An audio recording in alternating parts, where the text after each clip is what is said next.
The open plan office hums with fake laughter and keyboard clicks, while the city outside drowns in neon rain. It is almost midnight, and I sit in the last row of the glass conference room, watching my entire future flash on the giant screen under someone else's name. Nora, your notes were a good starting point, but this final campaign concept is my work. You understand that, right? I stare at the slides, every headline, every hook, every data point built from my sleepless nights, now parading under Monica Lane's calm smile and perfect blazer. The executives nod along while she speaks about vision and leadership and team efficiency, and none of them even glance in my direction. I sent you the full deck, Monica. You said you just wanted to check the numbers. Why is my name not on the cover at all? Because you are an assistant, you follow, I lead. Do not embarrass yourself by reaching for credit you cannot carry, Nora. Her voice stays smooth but her eyes cut like glass. A silent warning that if I keep pushing, she can make my tiny salary disappear in a heartbeat. Later, when the meeting breaks, she glides past my desk and drops the printed deck, the red pen marks circling minor typos like a list of my sins. You missed 3 small mistakes. This is why you are not ready for client-facing work. Learn to be useful before you dream about presenting. All right? The humiliation sticks to my skin as I pack my bag, my proposal stripped of my name, my ambition stripped of its last bit of dignity. Outside, the night air should be cold enough to wake me up, but the city feels like it is leaning in to watch me fall. I cut through an alley behind the trendy bar near our office, planning to avoid the crowd, and that is when I hear his laugh, warm and familiar, wrapped around a voice that should never be beside it. Through the back window I see Jason leaning across a small table, his hand resting on another girl's wrist, his smile soft in a way he stopped using on me months ago. The girl turns and the light catches her face. Long curls, red lipstick. My best friend Vivian. The one who promised she would always be on my side. You really think she still believes you are working late, Jason? She is such an easy mark, sweet and naive, always saying sorry first. Nora hates conflict. She would rather crumble than argue. As long as I show up with flowers once a month, she will let me do anything. She does not even read the bank texts I send. My fingers go numb around my phone, their words slipping through the glass and under my skin. Every sentence a slap I never saw coming. She is just a stepping stone for you, and for me once Monica promotes me. I promise I will push Nora out. People like her are born to be backup plans. I back away from the window before I throw up. The night spinning, the office, the bar, my 3-year relationship, my 10-year friendship, all collapsing into the same ash-colored lie. By the time I reach my tiny apartment, the rain has soaked through my coat and my mascara. I lock the door and finally let myself slide to the floor. You stole my work. You stole my friend. You stole my love.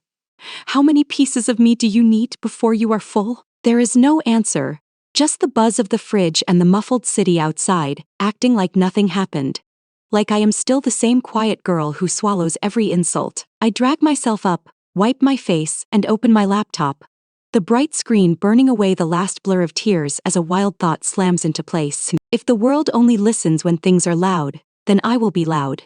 If truth keeps being buried in meeting rooms and back booths, then I will drag it out into the night. I open a new account on a podcast platform, fingers shaking as I type the name that suddenly feels sharper than any comeback I ever swallowed. Secret Storm, Midnight Whispers, none of them hit hard enough. Then it lands. Secret Thunder Taken. Midnight Thunder Taken. Finally my cursor stops on Secret Lightning, and I change it again. The title I choose is Shockwave Secrets Too Soft. I delete. Then I breathe once and type the final name, Secret Thunder, the English tag, and under it the show title in full, Secret Thunder Confessions. Description. I write about a city full of people who are tired of swallowing their pain, a late-night show that will take their secrets and turn them into lightning aimed at the right targets. I record the first episode on a cheap mic, my voice rough from crying, but steady enough to carry a promise I never dared to say out loud. This is Secret Thunder! And tonight we start with a story about a woman whose boss steals her ideas, laughs at her exhaustion, and tells her she is lucky to have a job at all. I do not say Monica name, but I describe the conference room, the stolen deck, the red pen circling my mistakes while my ideas sell the campaign. If you have ever watched someone take your work and your future while smiling for the cameras, this one is for you. Send me your story. We will make sure the right people feel the shock for once. I upload the episode at 2 in the morning, expecting nothing, maybe 10 pity plays, maybe silence. But the app wheel spins and the city hums and I finally fall into a restless sleep. When my alarm drags me back 3 hours later, there is a number on my screen that does not make sense. 10,000 plays, hundreds of comments, a tide of furious strangers roaring in my favor. Somewhere across town, Monica wakes up to a flood of messages, everyone sharing a new anonymous show that sounds uncomfortably familiar, and for the first time, she is the one who feels a chill she cannot explain. By the end of the week, Secret Thunder is no longer a lonely midnight whisper. It is a storm cloud hanging over the city, gathering angry voices and shared screenshots. Every lunch break I pretend to scroll through harmless news while my inbox fills with stories that look too much like my own. Stolen projects, corner office threats, friends who are nothing but smiling knives. One message sits at the top, subject line, "Plastic friend stole my life." The body of the mail so sharp I feel my throat close as I read. The sender writes about a roommate who copies her clothes, her makeup, her work ideas, who cries about stress, while slowly pushing her out of every room that matters. She says the final straw was walking into a bar and seeing her friend on a date with her boyfriend, laughing about how easy it is to control someone who hates confrontation. "You really picked the wrong city to break, girl. You wrote my life before I even hit record." My fingers tremble as I close the mail, my mind painting Vivian face over every word. The way she clung to my arm during college, the way she cried whenever she felt ignored. I spent that night scraping my chat history, the old voice memos where she begged me to cover her deadlines, the half-drunk selfies she sent with Jason blurred in the background. There are bank notifications too, transfers I barely noticed at the time, small withdrawals Jason framed as emergency bills, all of them leading to the same card he used to buy Vivian shiny boots and fancy wine. By dawn my desktop is covered in folders, dates, screenshots, payments, call logs. My whole humiliation turned into a neat little evidence board. I brew cheap coffee and set up the same mic that heard me break in chapter 1. Now ready to hear me sharpen every broken piece into a weapon. Welcome back to Secret Thunder! Tonight we talk about plastic friends. The ones who say they love you, but secretly collect your dreams like trophies, while they set fire to your life behind your back. I read parts of the listener mail, then switch into my own story, changing names, blurring details, but keeping every rotten pattern exactly the same. She borrows your clothes. She borrows your words. She borrows your boyfriend. And when you finally realize what she did, she calls you crazy and ungrateful. Sound familiar? For a moment I almost choke. Jason laugh flashing behind my eyes, Vivian lipstick smeared across his jaw, but I swallow the ache and keep my voice level. Here is the truth. She was never your friend. She just wanted your spot, your work, your safety net. So tonight we pull the mask off, one screenshot at a time. I describe the text where she begged for my deck to study, the file timestamp that proves she sent it to Monica first, the chat where she tells Jason that I am too boring for him, and that she will show him how real ambition looks. Every detail is slightly blurred for legal safety, but specific enough that anyone who knows her will recognize the pattern, the fake compassion, the calculated tears. When I upload the episode, my heart hammers like I just set off fireworks inside a narrow alley, part terror, part savage thrill. Hours later the comments section explodes, people tagging their own plastic friends, sharing their own betrayals. The hashtag Secret Thunder Friend jumps into trending lists. At the office, Vivian enters the break room with her usual soft smile, only for the room to fall silent around her. Co-workers stare, phones in hand, screens glowing with a podcast cover she has never seen before. Wait, this story sounds just like you and Nora. Did you really take her proposal before Monica saw it? Vivian laughs too loud, denies everything. But someone plays a clip from the show where a voice very much like mine describes a shared college dorm, and a matching tattoo we got after a terrible breakup. Her face drains of color, because that detail cuts too close, too sharp. The coincidence suddenly not so convenient. By afternoon she is fighting fires in every group chat, insisting it is just a random story. But more and more people pull up screenshots of her taking credit, whispering rumors, circling my weakest moments like vultures. Jason pulls away from her online, his profile suspiciously quiet. The man who loved attention suddenly allergic to comment sections full of the word cheater. That night, as I sit in the glow of my tiny desk lamp, a new message appears in my inbox. Sender name just a single letter K. Your encryption is weak. Your uploads leak more than you think, but your aim is right.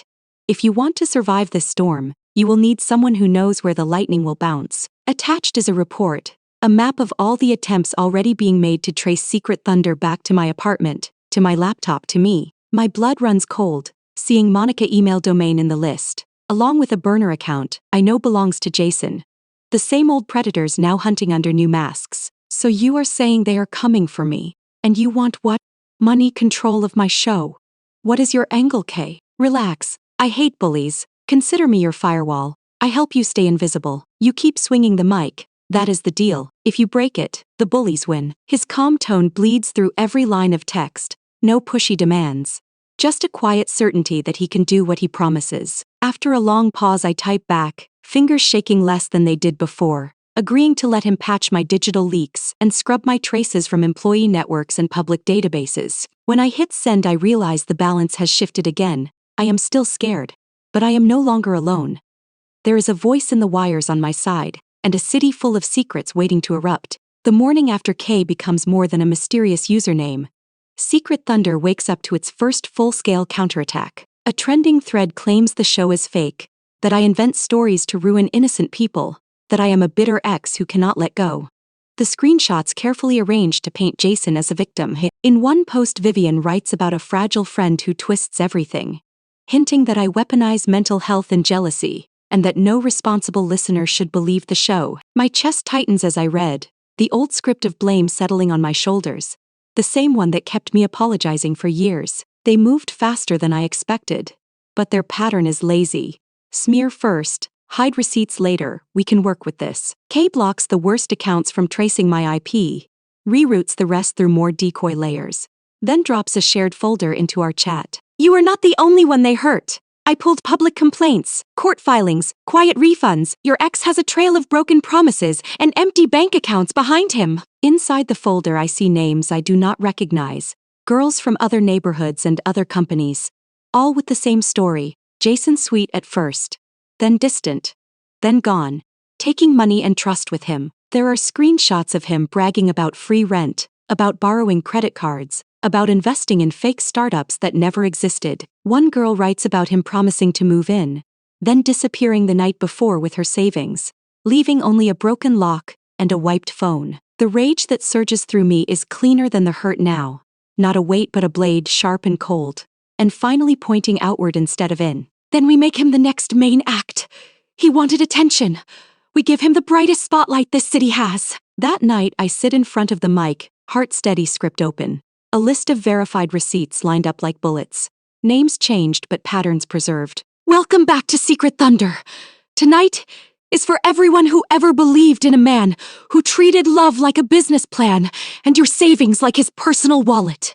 I walk listeners through the first victim, the second, the third, each story echoing the last. Same phrases, same excuses, same vanishing act once the money runs dry. Then I bring it home, my voice colder when I describe the girl who co-signed a loan, who found her account empty, who later saw photos of her boyfriend on vacation with another woman wearing the ring she helped pick. If he is listening, he knows who he is, and you should know this too. You are not special to him. You were just the next target. But tonight the roles flip. Tonight the target is him. Kay overlays my narration with distorted audio from Jason-owned videos, the ones where he bragged about hard work and clean hustle. His fake motivational clips now playing under a list of every manipulated transfer he ever received. When the episode drops, the reaction is instant and brutal. The tag Secret Thunder cheater floods timelines. Girls from Jason past crawl out of silence like they were waiting for someone to say it first. They post screenshots, bank records, messages where he swore he was single while dating 3 people at once. The pattern too big to ignore. His new job quietly removes his photo from the team page. His boss suddenly remembering that his references were flimsy and his numbers did not add up. Vivian tries to defend him, insisting the show is twisting context, but every word she types gets buried under replies from people who have seen him lie up close. Later that week, Jason shows up outside my building, hood up, eyes wild. The storm finally realizing who aimed the first bolt. You think you won because some strangers on the internet say so. You ruined my career, Nora, for what? For a few late-night downloads. I stay behind the locked door, phone in hand, Kay watching through the security app he convinced the landlord to update. My pulse racing but my hand steady. You ruined those lives all by yourself. I just turned on a microphone. Leave now, Jason. Or the next episode will include a very detailed story about this little visit. He kicks the door once, curses, but the hallway camera stares back. Red light blinking, a silent witness he cannot charm or gaslight. Eventually his footsteps fade. His messages turn from rage to begging and back again. And I mute every thread, letting his words rot unread. By the time the third episode finishes its climb through the charts, Jason is no longer a man who broke my heart. He is a lesson told in warning, and I am no longer the girl who silently took the blame. News blogs pick up the story, calling him a cautionary tale for anyone who treats relationships like investment rounds. The comment sections turning into group therapy for people who finally see their own patterns exposed. I do a follow-up mini-segment, inviting listeners to write in not just with what he took from them, but with what they rebuilt afterward. Jobs found, debts repaid, trust slowly stitched back together. Reading their replies late at night, I realize the real power is not in the fall of one man, but in the way his victims now talk to each other, instead of blaming themselves in silence. With Jason exposed and Vivian's reputation collapsing in slow motion, there is only one pillar of my old life still standing tall. Monica Lane, queen of polished cruelty. At the office she walks the halls like nothing has changed, but I see the tension in the way she grips her coffee, the way her gaze skims past every phone screen a little too quickly. Secret Thunder new episodes play in whispers at desks and in stairwells. And every time someone mentions a toxic boss, the room shifts, eyes flickering toward her glass-walled office. I know she is searching for me now, hunting inside email logs and meeting notes, trying to figure out which quiet assistant slid a knife between the ribs of her perfect image. She hired an outside team to trace you. They are sloppy but funded. I can block most of it. But if you want her to fall, we do it on our terms, not hers. Kay shares a new folder, this one heavier, filled with anonymous employee complaints, old exit interviews, and a set of photos that make my stomach twist. In one picture, Monica clings to a senior executive arm at a private party, his hand resting too familiarly on her waist. A timeline of promotions lined up neatly beside the date stamps. There are payslips that do not match contracts, bonus distributions that conveniently skip certain names, and a falsified diploma file she submitted to land her current role. Somewhere along the way she stopped being a boss who just stole ideas. She became a system all by herself, one that crushes anyone who does not kneel. She built a throne out of our overtime and our silence. If we stop kneeling, the whole thing will finally crack. We spend nights crafting the fourth episode, getting legal advice from a pro bono hotline Kay found, making sure every claim is backed by more than one source. When we finally hit record, my voice is calm, almost gentle, the way you sound when you bring bad news with a clear conscience. This is Secret Thunder. Tonight is about the kind of boss who tells you that abuse is mentorship, that humiliation is feedback, that stolen work is the price of admission to her empire. I paint the picture piece by piece, an ambitious woman from nowhere with a spotless resume, except the resume never existed. The degree forged, the references bought, the promotions oiled by favors she pretends never happened. I describe the way she isolates certain employees, the late-night meetings, the public takedowns followed by private apologies designed to hook you deeper into her control. If you are listening and your stomach hurts because this sounds familiar, check your payslips, check your overtime, ask your colleagues what they signed. Bullies thrive in the gaps between our stories. We play clips of distorted voices, former staff describing panic attacks, ruined self-worth, careers derailed when they dared to say no to her demands. We blur company names, locations, but we leave enough markers for those inside to connect the dots, for investors to notice when they recognize a pattern in their own glossy reports. Within hours, the episode is everywhere, shared in private channels and public threads, employees of my company and our competitors tagging each other with wide-eyed emojis and angry paragraphs. Our internal chat explodes, people gossiping in code, sharing old rumors that suddenly feel real. Someone leaks a copy of Monica's falsified diploma file to an external watchdog account. By evening, the board of directors calls an emergency meeting, their polished statements about transparency and trust now echoing uncomfortably against a trending storm of receipts. I watch from my desk as Monica gets summoned upstairs, her heels clicking too loudly on the marble staircase, her shoulders squared like she can still bluff her way through. She does not return that night. Her office lights stay dark, and the next morning a cold memo arrives in our inbox, full of vague language about internal investigations and leadership transitions. They actually did it! She is out! They found the fake degree and some funny numbers in the budget. Can you believe it? I keep my face carefully blank as people celebrate in the break room, coffee cups clinking like champagne.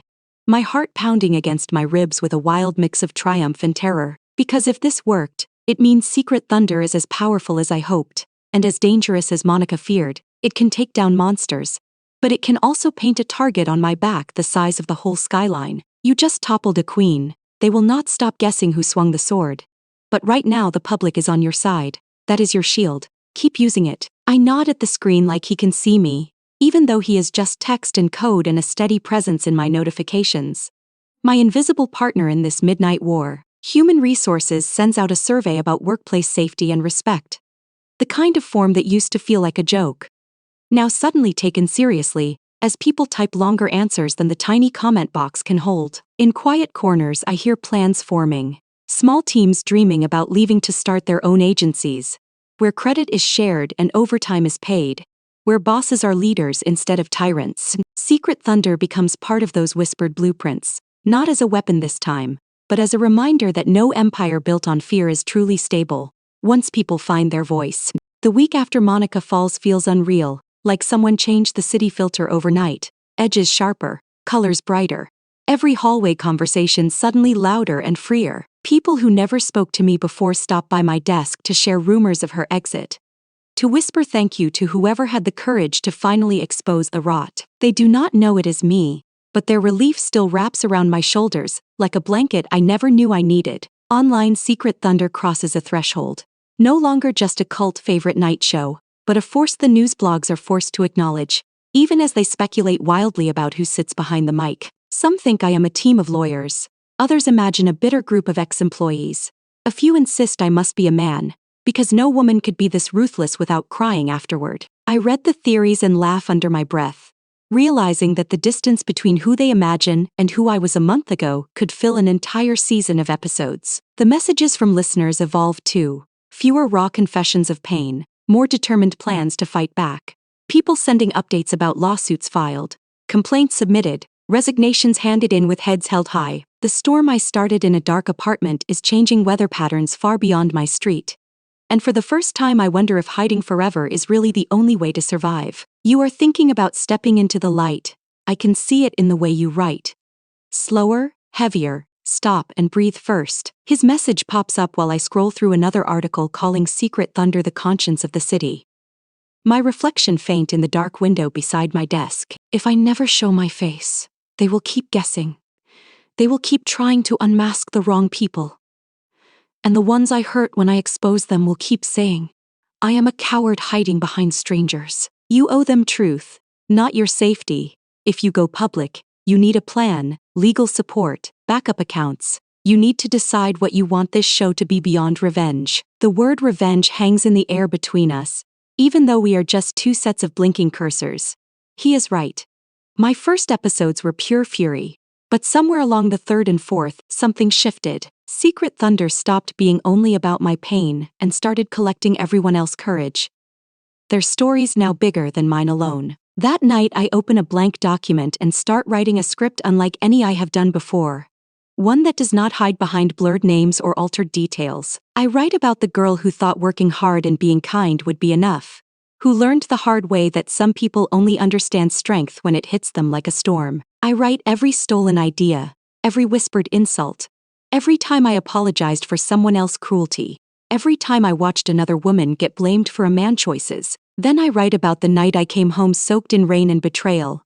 How I sat on the floor and realized I was tired of being a silent witness to my own life. By the time I finish the script, the sky outside is turning pale, dawn painting soft lines across the buildings. A reminder that storms do not last forever, but they do leave the air clearer once they pass. I record the 5th episode as the sun rises.